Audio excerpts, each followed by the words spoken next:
ओम शांति। आज दिनांक 4 नवंबर 2022। बाबा ने महावाक्य में हम बच्चों को जो शिक्षाएं दी उनका मनन करेंगे।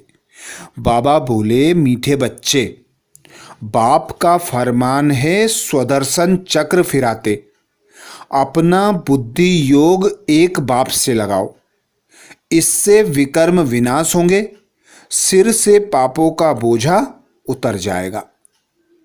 मीठे बच्चे, बाप का फरमान है स्वदर्शन चक्र फिराते, अपना बुद्धि योग एक बाप से लगाओ, इससे विकर्म विनाश होंगे, सिर से पापों का बोझा उतर जाएगा।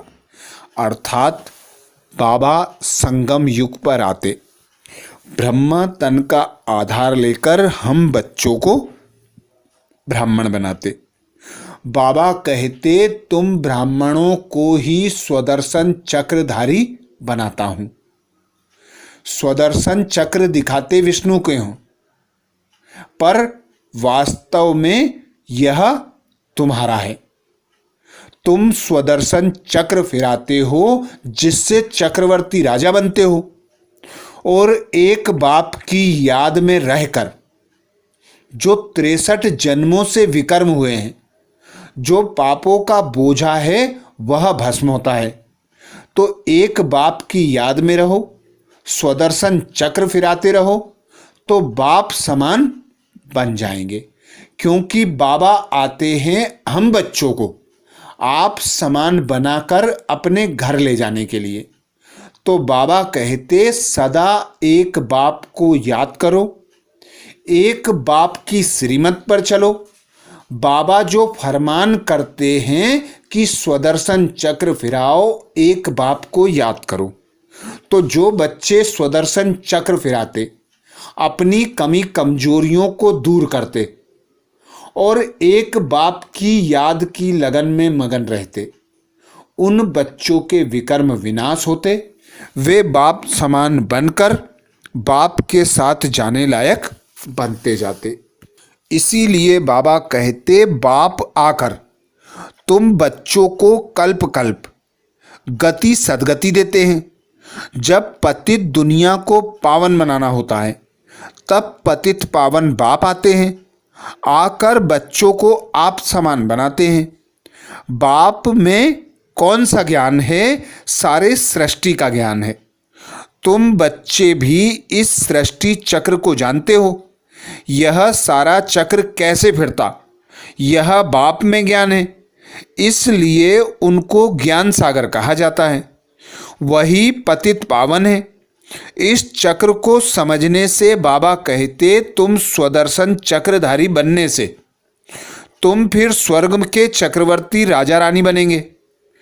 तो बुद्धि में सारा दिन यह चक्र फिरना चाहिए और एक बाप की याद हो, जिससे विकर्म विनाश हो जाएं।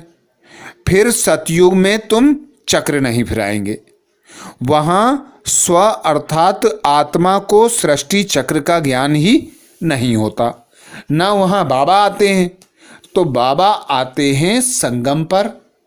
बाबा आकर हम बच्चों को आप समान बनाकर अपने साथ घर ले जाते। फिर बाबा कहते, तुम सतयुग में आते हो पार्ट बजाने। प्रश्न किया बाबा ने, इस पुरुषोत्तम संगम युग की विशेषता कौन कौन सी है? इस पुरुषोत्तम संगम युग की विशेषताएं कौन कौन सी हैं? उत्तर में बाबा कहते, यह संगम युग ही कल्याणकारी युग है। इसमें ही आत्मा और परमात्मा का सच्चा मेला लगता है, जिसे कुंभ का मेला कहते हैं। भक्ति मार्ग में कुंभ के मेले में जाते हैं। लोग स्नान करते हैं और समझते हैं पाप कट जाएंगे, पर बाबा कहते, पानी से कोई पाप कटते नहीं। बाबा कहते, पाप पतित पावन एक बाप ही है। वह आते हैं संगम युग पर। इसीलिए संगम युग को कल्याणकारी युग कहते और पिता परमात्मा को शिव कल्याणकारी कहते, क्योंकि आकर सर्व की सद्गति करते। तो बाबा कहते अभी तुम बच्चे भी बाप समान कल्याणकारी बनते हो। ज्ञान सागर से ज्ञान धारण कर ज्ञान गंगाएं बनकर सर्व आत्माओं को सद्गति प्रदान करते। तो यही संगम युग है जब परमात्मा और आत्मा का मिलन मेला लगता है। दूसरी पॉइंट बाबा कहते इस समय ही तुम सच्चे सच्चे ब्राह्मण बनते हो। इस समय ही तुम सच्चे सच्चे ब्राह्मण बनते हो। अर्थात स्वयं भगवान निराकार परमात्मा आकर ब्रह्मा तन का आधार लेकर हम बच्चों को मुख वंशावली ब्राह्मण बनाते, अर्थात पवित्र जन्म देते। तो बाबा कहते यह जन्म ऊंचे ते ऊंचा है।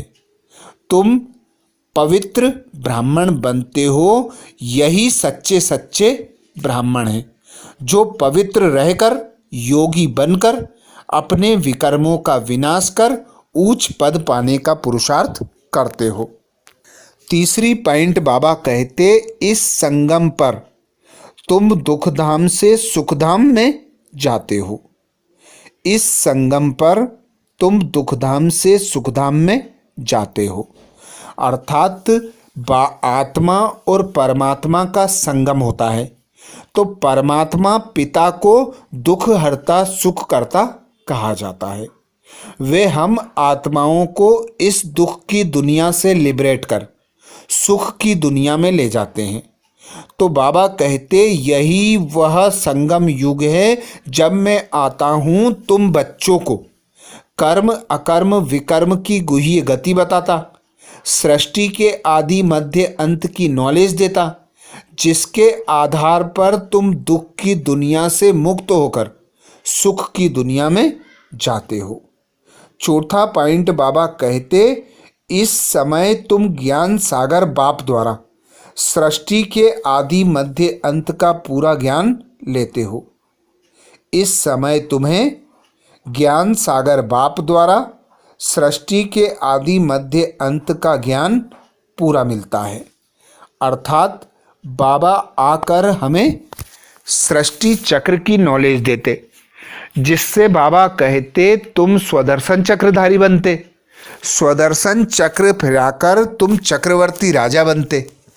तो यही वह संगम युग है जब ज्ञान सागर बाप आते, सृष्टि की नॉलेज देते, क्योंकि सृष्टि का ज्ञान सिर्फ बीज के पास है। अर्थात बीज रूप बाप है, वही ज्ञान सागर है, वही आकर हमें सच्चा सच्चा ज्ञान सुनाते और नई दुनिया के लिए नया ज्ञान देते। पांचवी पॉइंट बाबा कहते तुम सांवरे से गोरा बनते हो। तुम सांवरे से गोरा बनते हो।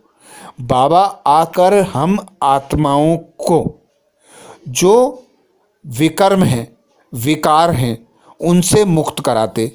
बाबा कहते 63 जन्म देह भान में होने के कारण, रावण के वशीभूत होने के कारण, 5 विकारों के वश होने के कारण तुम काले हो जाते हो। तुम्हारी आत्मा काली हो गई। अब आत्मा को गोरा बनने का एक ही साधन बाबा बताते, एक बाप की याद में रहना और 5 विकारों का दान देना। 5 विकारों का दान देते तो ग्रहण छूट जाता और बाबा कहते तुम काले से गोरे बन जाते। गीत सुनाया बाबा ने, इस पाप की दुनिया से कहीं दूर ले चलो जहां सुख चैन की बंसी बजती हो। बाबा कहते पुरानी दुनिया में है दुख, नई दुनिया में है सुख। अर्थात कलयुग में है दुख, दुख मिलता है रावण द्वारा और सुख देते हैं राम।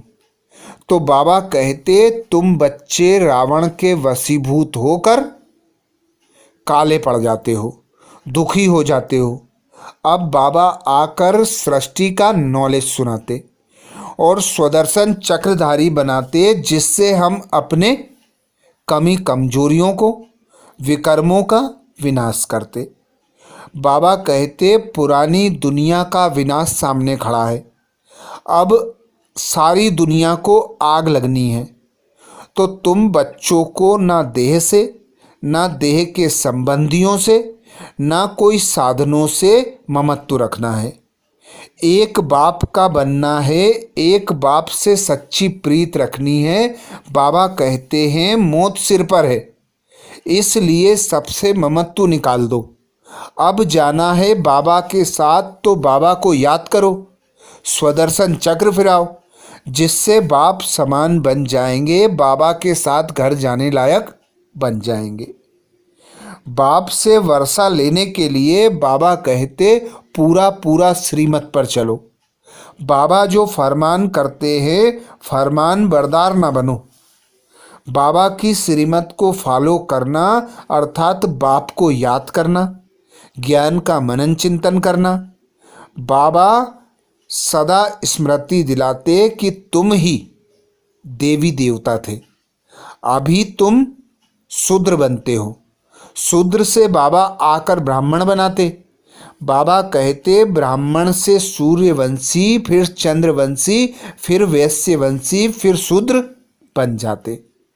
तो एक बाप संगम युग पर आकर हम बच्चों को श्रेष्ठ श्रीमत देते, जिसके आधार पर हम 16 कला संपूर्ण, सर्वगुण संपन्न, संपूर्ण निर्विकारी, मर्यादा पुरुषोत्तम, अहिंसक बनते और फिर सतयुग में जाकर राजाई प्राप्त करते। तो बाबा कहते इसके लिए पूरा पूरा आत्म अभिमानी बन सपूत बच्चा बनना है। आत्म अभिमानी बन सपूत बच्चा बनना है। वरदान दिया बाबा ने। वरदान में बाबा बोले मन और बुद्धि को सदा सेवा में बिजी रखने वाले निर्विघ्न सेवाधारी भाव। मन और बुद्धि को सदा सेवा में बिजी रखने वाले निर्विघ्न सेवाधारी भाव। बाबा हम बच्चों को निर्विघ्न बनने की युक्ति बताते। सदा डबल लॉक लगा कर रखो। डबल लॉक अर्थात एक तो बाबा की याद में रहना, एक बाबा की सेवा में अर्थात यज्ञ की सेवा में बिजी रहना। तो जो बच्चे डबल लॉक लगा कर रखते, बाबा कहते माया के विघ्न उनके पास भी नहीं आते। तो मन और बुद्धि को बिजी रखने के लिए टाइम टेबल बनाओ, अपने लक्ष्य को स्मृति में रखो और बार बार अटेंशन दिलाते रहो कि मेरे द्वारा जो कर्म हो रहा है बाबा की श्रीमत अनुसार है या नहीं है। तो जितना अटेंशन रखेंगे उतना टेंशन से मुक्त होते जाएंगे। बाबा कहते हर कर्म श्रीमत अनुसार हो। संकल्प, बोल और कर्म के आधार पर ही तुम सर्व का कल्याण करते और सच्चे सेवाधारी बनते। तो एक बाप जो श्रीमत देते हैं उस श्रीमत को फॉलो करना, एक बाप के यज्ञ की सेवा में मन और बुद्धि को बिजी रखना, यही बाबा कहते निर्विघ्न सेवाधारी की विशेषता है। तो बाबा कहते जो जितना सेवा का उमंग उत्साह रखते उतना निर्विघ्न रहते, क्योंकि सेवा में बुद्धि बिजी रहती है। खाली रहने से किसी और को आने का चांस है और खाली रहने से बाबा कहते और बिजी रहने से सहज निर्विघ्न बन जाते। मन और बुद्धि को बिजी रखने के लिए उसका टाइम टेबल बनाओ। सेवा व स्वप्रति जो लक्ष्य रखते हो उस लक्ष्य को प्रैक्टिकल में लाने के लिए बीच बीच में अटेंशन रखो। अटेंशन कभी टेंशन में बदली ना हो। जहाँ टेंशन होता है वहाँ मुश्किल होती है और जहाँ अटेंशन होता है वहाँ हर कार्य सहज और स्वतः सफलता को प्राप्त करता है। स्लोगन में बाबा कहते सेवा से जो दुआएं मिलती हैं वही तंदुरुस्त रहने का साधन है। सेवा से जो दुआएं प्राप्त होती हैं वही तंदुरुस्त रहने का साधन है। अर्थात बाबा आकर हम बच्चों को यह मर्जीवा जन्म देते। बाबा कहते, तुम बच्चों को निमित्त बनाता हूँ विश्व कल्याण के लिए। तो जो बच्चे जितना सेवा में मन और बुद्धि को बिजी रखते, अपना समय, संकल्प, श्वास, तन, मन, धन सब कुछ सफल करते, उन्हें सर्व की दुआएं प्राप्त होती हैं। क्योंकि जब हम किसी आत्मा की कोई आवश्यकता को पूर्ण करते हैं तो उस आत्मा के द्वारा हमें दुआएं प्राप्त होती और हमें भी अतीन्द्रिय सुख की अनुभूति होती। तो बाबा कहते, यही तंदुरुस्त रहने का आधार है। तो ये थे बाबा के महावाक्य। अच्छा, ओम शांति।